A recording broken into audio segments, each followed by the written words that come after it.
Hello dear students, welcome to KSM tutorial. आज आम अष्टम श्रेणी जिज्ञासा बहिर अष्टम अध्याय पदार्थर प्रकृति मौलिक यौगिक और मिश्रण विषय आलोचना करवा। पिला माने पूर्वरु मु पार्ट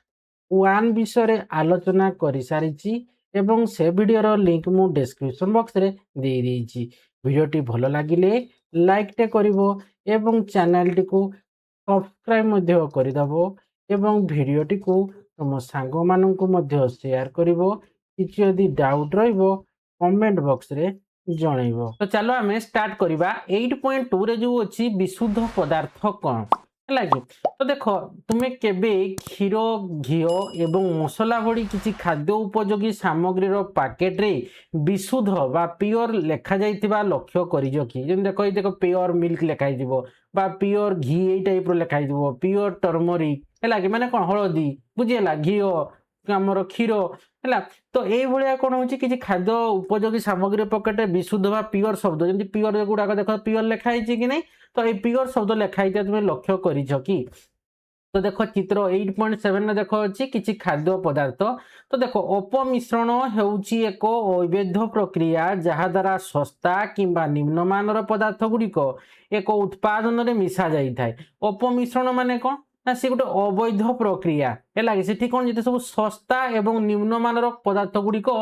से माने कौन मिसा जाइथिबो तेणु सेटा अपमिश्रण बुझीगला कि माने उत्पादन रे कौन होता है उत्पादन रे मिसा जाइथाय किंतु विशुद्ध प्योर कौन ना सेठी किछि मिसा जाई न थाय बुझीगला कि नहीं माने प्योरटा थाय माने कौन पूरा शुद्धटा थाय विशुद्धटा थाय। अपमिश्रण होउची गोटे अवैध प्रक्रिया जहाँ द्वारा सस्ता किंबा निम्नमान पदार्थ गुड़िक उत्पादन रे मिसा जाइथाय। यह साधारणतः जिनिसर परिमाण वृद्धि करने किंबा उत्पादन खर्च ह्रास करने करा जाए। ये जो अपमिश्रण करा जाइथाय काहेकि ना ये से जिनिसर परिमाण टाको वृद्धि करबा हैला कि माने आउ कौन ना उत्पादन खर्च ह्रास करने व्यवहार होता है। तो देख जदि आमर ये जदि प्योर आम माने शुद्ध जदि आम विशुद्ध जदि आम घी ना धर आमर ये क्षीर ना आमर हलदी ना तो युवा कौन विशुद्ध माने तार रेट निहाती तार मूल्य टी बेसी थी। एटा मन कर 1 लिटर है कि आमर घीटा प्योर घीटा तार दाम हूँ धर 600 टंका है कि जदि आम 600 टंका मैंने कौन ये प्योर घी तो समस्त तो प्योर घीटा नहीं पारे नहीं। तेणु देख गोटे जगह लेखा 1 लिटर टाकू तुम घीटा को 200 टंकार मिलूब कि 150 टंकार मिलूब है कि ताने से कौन है अपमिश्रण है कि अपमिश्रण हो। तो ये प्योर घी जी लिखाई 1 लिटर को आम धर 600 हो कि 700 जहाँ पड़े है कि 800 पड़े 900 पड़े तो ये मैंने कौन प्योर घी किसी माने कौन आमर अपमिश्रण हो न थाए है कि आदि कि अपमिश्रण करा जाइथाय ना जिनिसर परिमाण टाको वृद्धि करा जाइथिबो है कि तो आमे कौन है जेटा रेट कम आम से नहीं जावा कारण क्वांटिटी टाको आम देखा है कि देखे तो 1 लिटर 200 टंका मिलूँ तो आम संगे संगे कौन करुचे ना 1 लिटर 200 टंका मिलूँ आम से नहीं जावा किंतु ये 1 लिटर कौन 600 700 800 थी आम से दाम बोली आम ना कि नहीं कि कौन प्योर घीटा है कि आउ जोटा अपमिश्रण होता है कम दाम रे एवं क्वांटिटी परिमाण रे माने कौन बेसी परिमाण रे थाए आउ कम दाम भी थाए। तो यहाँ कहीं करा ना ये जो अपमिश्रण कहीं करा ना ये अपमिश्रण ये ना जिनिसर परिमाणटा वृद्धि करवा किंबा कौन ना जो उत्पादन खर्चटा को आम ह्रास करने ये अपमिश्रण करा। तो ये अपमिश्रणटा हूँ गोटे अवैध प्रक्रिया है कि तो से सस्ता एवं निम्नमान पदार्थ मिसा जाए तथापि यह उत्पादर गुणवत्ता ह्रास कै यहाँ कौन ये जो अपमिश्रण जिनिस खाद्य गुड़ाक कि आम ये रहा हलदी हो कि क्षीर हो कि घी हो जो चित्र दिखाई एगुड़ा कौन ये उत्पादर से गुणवत्ता को ह्रास करे कि जदि आमर प्योर घीटा थी विशुद्ध घीटा थी से आम कौन करवा ना कि परिमाण में आम कौन करवा ना अपमिश्रण करदे धर ये घीटार आम प्योर घी देवा 500 मिलीलिटर देवा है कि 500 ml आउ जो 500 को आम कौन करवा ना अपमिश्रण करदे बुझीगला कि नहीं। ताने एठी आम कौन करुचे ताने ये घीर आम कौन करुचे ना गुणवत्ता को आम कौन करुचे ह्रास कर दौचे किंतु जब आम प्योर घीटा को ना तार गुणवत्ता निहाती ताठू भल थी कारण ये अपमिश्रण हो बुझी हो कि नहीं। तेणु जो आम अपमिश्रण करुचे तो सी हूँ कौन ना उत्पादर गुणवत्ता को ह्रास कर दौची। तो यही उत्पाद स्वास्थ्य विपज्जनक हो पारे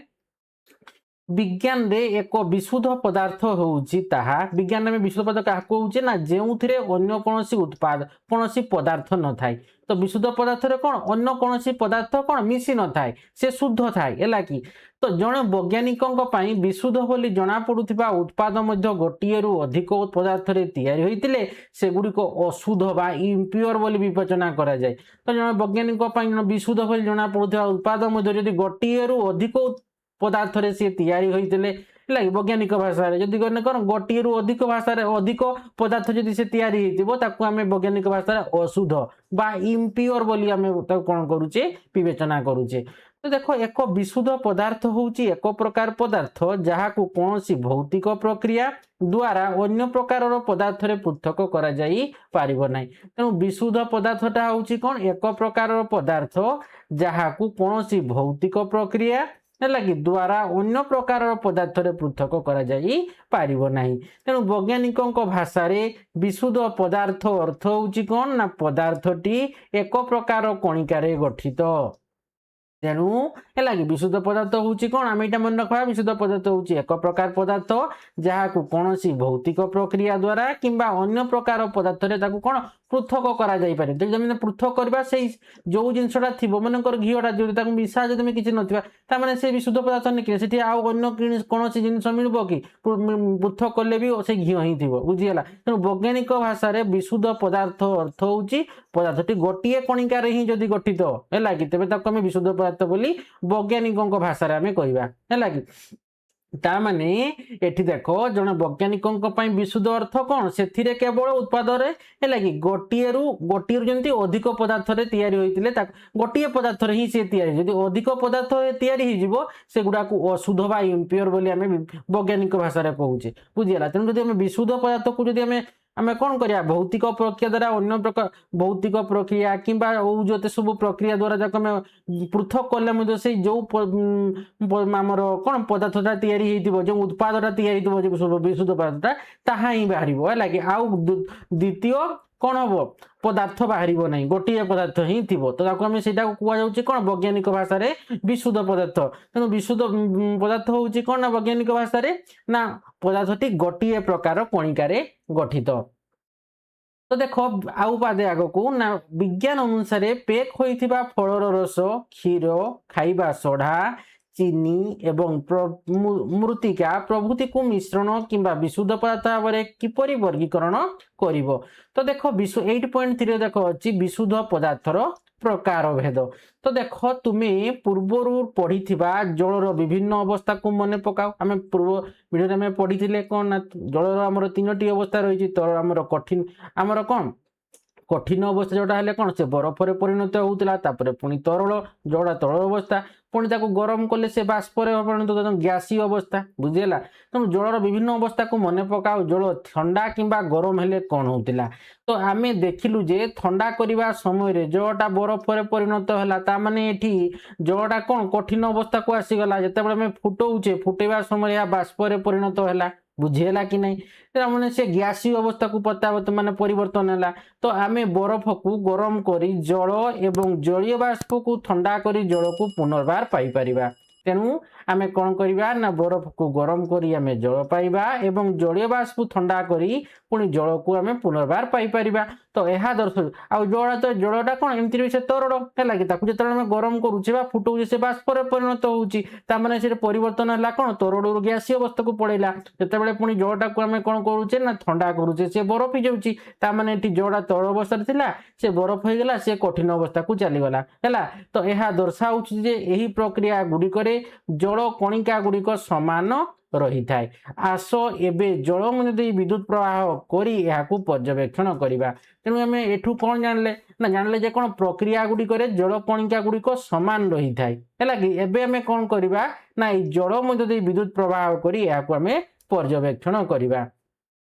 तो देखो एठी आमर अछि कार्य 8.3 देखो अछि आस आमे परीक्षण करिबा बा प्रदर्शन कार्य करिबा तो देखो निरापत्ता प्रति ध्यान दियो तो देखो यही कार्य शिक्षकों तत्वावधान रे करा जिबा उचित गंधक आम्ल जोटा को आमे कहूचे कोन सल्फ्यूरिक अम्ल है कि H2SO4 तार संकेत कोन H2SO4 सल्फ्यूरिक अम्ल बुझीगला बा गंधक आम्ल है कि तो व्यवहार करने समय सतर्क रुह लिथियम आयन बैटेरी व्यवहार करो नहीं तुम्हें लिथियम आयन बैटेरीटा कौन व्यवहार करिवो नहीं। तो कौन देखो ना देख कौन ना प्रथम परीक्षाटा करवा आगु जो कौ परीक्षाटा करवा ना ये जो जल मध्य विद्युत प्रभाव है कि केमती होउची बुझी होउची कि नहीं ये देख जल आम कौन जल मध्य विद्युत प्रभाव किपरि होउची याको आमे पर्यवेक्षण करवा। तो देख कई कार्यटा को आम करुचे देख केमती है कि तो देख दुईटी आम कौन नेबा ना छोट परीक्षा नली नेबा है कि देख ये दुईटा छोट परीक्षा नली एगुड़ा हूँ कौन परीक्षा नली एवं एक बिकर किंबा एक काच पात्र एवं एक 9 वोल्ट बैटेरी संग्रह कर। तो तुम्हें बैटेरी जो बैटेरी नब तुम्हें लिथियम आयन बैटेरी व्यवहार करिवो नाही बुझीगला। तो देख ये कौन नहीं ना दुईटी आम छोट परीक्षा नली रही आम परीक्षा नली को कौन करे ना स्टाण्ड आम रखीचे काठ पटार गोटे स्टाण्ड अच्छी से आम रखीचे है कि तो ये जलपूर्ण परीक्षा नली ये आम कौन नहीं परीक्षा नली जलटा को पूर्ण कर नहीं आउ देख ये जो बिकर नेले गोटे बिकर नेले ये रहा आमर बिकर है कि आउ ये रहा आमर कौन बैटेरी नेले केतेर ना 9 वोल्ट रो गोटे आम बैटेरी नेले बुझीगला। तापर कही देख बिकर दुई बार दुई विभक्त 3 अंश है कि ताने जदि आम पूरा बिकरटा जो 3 भाग हे तो 2 भाग है कि आम कौन ना ना जल पूर्ण कर पूराटा आम जो 3 भाग हे बिकरटा है कि ताने आम 2 भाग जल ना तो देख ये जल नियाही है कि ताने केते भाग नहीं 2 विभक्त 3 अंश नहीं 3 भाग रु आम 2 भाग नहीं कौन जल परिपूर्ण कर जल पूर्ण कर पूरण कर एवं से किछि बुंदा लघु गंधक आम्ल माने डाइल्यूट सल्फ्यूरिक एसिड है कि डाइल्यूट थी है कि तो लघु गंधक आम्लटा को आम मिसेଇବା एथिरे है कि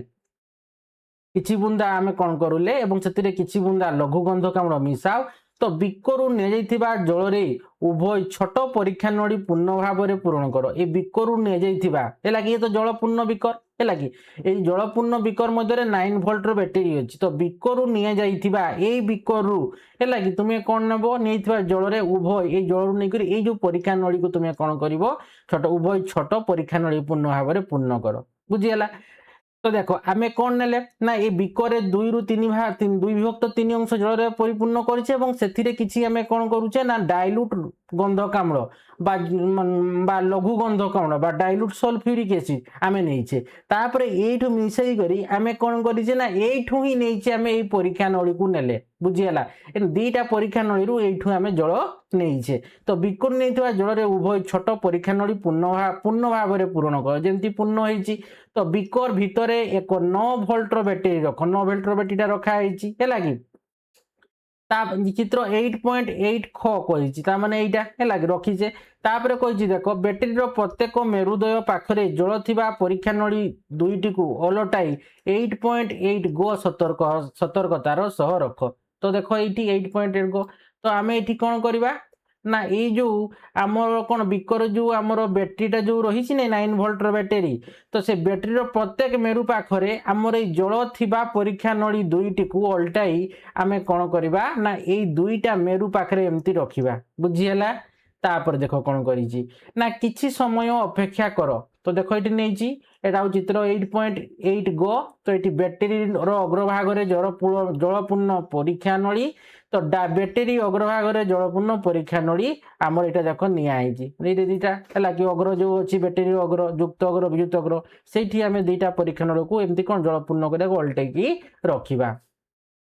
तो तुम्हें परीक्षा नली भितर उभय मेरु रे कौन सी गैस बाहरुथिबा देखुच कि तो यह 10 रु 15 मिनिट जारी रखा दियो प्रत्येक परीक्षा नली रे संग्रहित गैस आयतन देख चित्र 8.8 घरे देख कही है कि आम कौन करवा ना देख ये आम 10 रु 15 मिनिट आम एमती करवा है कि तुम परीक्षा नली भितर देख उभय मेरु माने कौन ये उत्तर मेरु और दक्षिण मेरु बा आमर जो अच्छी है कि 2टा अग्र से कौन हो है तो ये जो कौन हो आमर कौन से गैस बाहर तुम्हें देखुच कि तो देख एटा रहा टेस्ट ट्यूब ये रहा देख गैस गुड़ाक बाहर तो ये उजान गैस और अम्लजान गैस है कि तापर अच्छे गैस ये फटका गुड़ाक रही तो ये आमर कौन सल्फ्यूरिक अम्ल मिश्रित मिश्रित जल ए अच्छी 9 वोल्ट बैटेरी अच्छी तो घर अच्छी आम टेस्ट ट्यूब गैस संग्रह तो कौन कर ना उभय परीक्षा नली संगृहित गैस आयतन सामान कि तुम्हें यही जो रख ये देख आयतन सब सामान ये देख कम बेसी रोचे कि नहीं उभय परीक्षा नली संगृहित गैस आयतन सामान कि सामान नुह है तो कम बेसी देख ये अच्छी तापर कही देख यही परीक्षा नली गुड़िक गोटे गोटे कर सतर्कता सहित बाहर कर तापर तुम्हें कौन कर ना गोटे गोटे कर सतर्कता सहित से परीक्षा नली गुड़ को बाहर कर परीक्षा नली मुख पाखरे एक जलंता मोमबत्ती आनी गैस गुड़ी को गोटे पर गोटे परीक्षा कर तापर ये जो परीक्षा नली मुख पाखरे है मुह पाखरे तुम्हें कौन कर उभय परीक्षा नलिक गुड़ गोटे पटर गोटे कर सतर्कता सहित बाहर कर से परीक्षा नली मुह पाखरे है बाहर कर सारापर जलंता मोमबत्ती आणिकी तुम्हें देखो तो प्रत्येक क्षेत्र में कौन हुए ना प्रत्येक परीक्षा नली क्यों गैस अच्छी जना पड़ो तो देख ये कही ना यही गैस गुड़िक जलीय बाष्प नुहे नचेत से माने पुनर्बार घनीभूत हो जल तैयारी करते आस ये गैस गुड़ी को चिन्हट करने को चेष्टा करवा ये कहूँ ये सांगे सांगे कहूँ यही संगृहित गैस गुड़िक जलीय बाष्प हो पारे कि ये कहला तो देख कौन कही ना जिते तुम्हें परीक्षा कर सावधानतार सहित गैसटा परीक्षा कर कारण परीक्षण ठार एक निरापद दूरता बजाय रख तो दुईटी परीक्षा नली गैस गुड़िक परीक्षा करने प्रत्येक परीक्षा नली मुह पाखक एक जलंता मोमबत्ती टाक तुम्हें आणव दीटा जाक आमर कौन कर जो टेस्ट ट्यूब गुड़ाक दीटा जाक नहीं परीक्षा नली गुड़ाक से गुड़ाक पाखक आम कौन नेब से परीक्षा नली मुह पाखक एक जलंता मोमबत्ती नेब तापर देख गोटिकरू एक धप शब्द शुणा जापर जहाँ उजान ग्यार उपस्थिति को तो से देख गोटिकर कौन ना गोटे धप कर शब्द शुणा सी धप कर शब्द है माने तुम उजान गैस रही तो से उजान ग्यार उपस्थिति को सूचित करमती चित्र 8.9 को ये देख ये ए पाखु नेले तो देख नेला बेलू देख मोमबत्ती नेला बेले ये कौन हो धप आमर कौन धप कर शब्द होची माने धप कर शब्द है माने एथिरे हमें कौन कहबा एथिरे हमर उजान गैस रो उपस्थिति जानी हेबो हैला सूचित करे अन्य एक परीक्षा नलीर मुहरे जलंता मोमबत्ती देखाइले ताहार शिखा अधिक उज्जवल हेबो यह अम्लजान गैस उपस्थिति को निश्चित करिवो माने आउ गोटे जो परीक्षा नली रे हमें कौन करबा जेते बेले से मोमबत्ती टा जेते पाखु को नेबा सी कौन हेबो तार शिखाटा पूरा जलिकी उठिबो अधिक उज्जवल शिखा जली जीवो ए गैस रु माने एथिरे आमर कौन रोचे अम्लजान गैस रोचे फल सी कौन हो ना ये मोमबत्तीटा टिके तार शिखाटा अधिक उज्जवल हो तो देखो यहाँ परीक्षा नली ये रहा स्टाण्ड ये रहा जल ये चित्र 8.9 करे चित्र ताने एमर कौन हो उजान बा आमर हाइड्रोजेन अच्छी चित्र करे आउ जो खरे आम अम्लजान रही बुझीगला कि नहीं अम्लजान उपस्थिति जानले केमती ना ये जो आमर मोमबत्तीर शिखाटा अधिक उज्जवल है आउ जिते जानले केमती परीक्षा नली उजान गैस रही बोली ना से मोमबत्तीटा पाखक नेले सी कौन ला धप शब्द शुणागला बुझीगला धप कर शब्द शुणागला एवं कौन हम मोमबत्तीटा लिभिज बुझीगला तामाने एठी आमर उजान गैस रही आर अम्लजान गैस कौन निआटा को जड़ेबार से साहाय्य करे तामाने से दहन करिबार साहाय्य करे तेणु ये अधिक उज्जवल शिखा कला फल एठी कौन है ना मोमबत्तीटा अधिक उज्जवल ही जलुची तामाने से परीक्षा नली रे आमर कौन अच्छी ना अम्लजान गैस रही तो देखो कार्य 8.3 रु आमे अनुमान करि परिबा जे दुईटी भिन्न उपादान उजान एवं अम्लजान रु जल गठित तामाने जल समान कौन हाइड्रोजेन प्लस अम्लजान जल संकेत कौन H2O माने कौन आम जल तामाने एठी कौन दीटा हाइड्रोजेन आउ गोटे अम्लजान मिसिकी आमर H2O बॉन्ड माने आमर जल सृष्टि करछंती कि नहीं है लगी तो H2O समान आमे हाइड्रोजेन है लगी प्लस आमर ऑक्सीजन तो एठी आमर देखो आमर केते अछि H2 है लगी दीटा आमर हाइड्रोजेन एवं गोटे आमर ऑक्सीजन मिसिकी आमर H2O सृष्टि होइछि कि नहीं जल तामाने ये रहिला कौन आमर हाइड्रोजेन बा उजान ये रहिला आमर अम्लजान तामाने दीटा हाइड्रोजेन सहित गोटे अम्लजान रो प्रतिक्रिया हेकरी से गोटे जल सृष्टि होउछि तेणु आम एठू जानले कौन दुईटी भिन्न उपादान उजान एवं अम्लजान रु ही जलटा गठित होउछि तो देखो तापर कहिछि कौन ना एटा मन जल समान हाइड्रोजेन युक्त अम्लजान तो केबे सुनिछ कि जेतेबेले विद्युत प्रवाह जलमूल दे गति करे जेतेबेले विद्युतटा है विद्युतर प्रवाह जलमूल दे से गति करिवो या उजान एवं अम्लजान रे विघटित हुए बुझीगला जो विद्युत प्रभावटा जल मध्य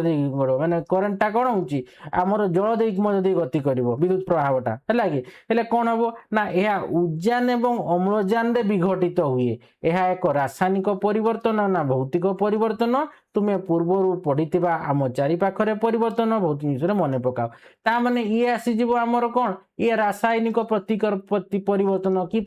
ना दीटा उद्यान एवं गोटे अम्लजान मिसिकी तो यहाँ परिवर्तनटा कौन हम ना रासायनिक परिवर्तन हम कौन हम रासायनिक परिवर्तन कि ना देख दीटा आमर उद्यान अणु बा हाइड्रोजन अणु प्लस अम्लजान मिसिक गोटे नुआ पदार्थ सृष्टि करुँच से हूँ जल बुझी हो कि नहीं ताने विद्युत प्रवाहटा जलमय दे गति करे एवं उद्यान एवं अम्लजान विघटित हुए तेणु एक रासायनिक परिवर्तन बुझीगला तो आज आम एतकी जाए आलोचना करवा नेक्स्ट वीडियो रे आम कौन करवा ना कार्य 8.31 अच्छी मौलिक एवं यौगिक से विषय आज से विषय आम आपको आलोचना करवा आशा करुच्ची पिला माने ए वीडियो को भल भाव बुझीपार वीडियो को लाइक कमेंट और प्रचुर मात्रा रे शेयर कर जो मैंने पर्यंत चैनल को सब्सक्राइब करन अति शीघ्र चैनल को सब्सक्राइब करनब और पाखरे थिबा बेल आइकन टी दबेदेव जहाँ फल कि वीडियो छाड़ छाड़ तुम नोटिफिकेशन पड़ेब फड़े तुम्हें जानी पारिबो। धन्यवाद।